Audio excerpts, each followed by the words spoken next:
John 12:20.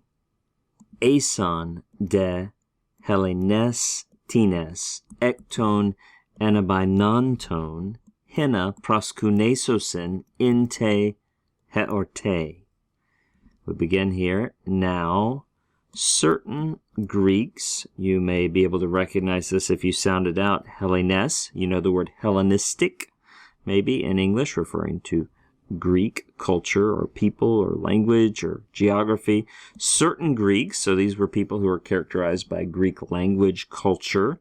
They were probably God-fearers, people who had not converted to Judaism, but who attended the synagogue and wanted to give honor and worship to the God of Israel, but they did not, the males were not circumcised, they didn't follow probably Jewish food laws and things like that.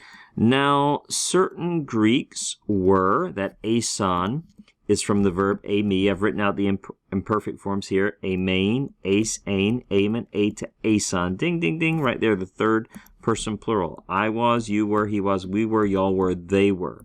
They were. The subject, certain Greeks were. Now, certain Greeks were from those who had gone up, or out of those who had gone up. If you've ever been to Jerusalem, you know it's a going up. It's a geographic progression upwards as you go up the hill country to the higher ground. And these people had come up to Jerusalem for the feast, and there were certain Greeks were among those who had come up.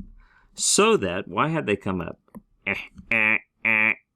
Hannah introducing purpose or result or content here.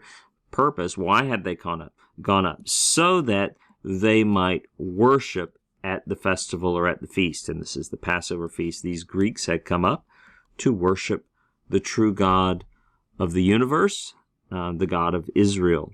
Now let's remind ourselves that following Hannah, we're going to have subjunctive. We see a sigma, we see a lengthened vowel. Bam, that's going to be an aorist active subjunctive. And that ending is third person plural. So that they might worship, so that they could worship, so that they would worship at the feast.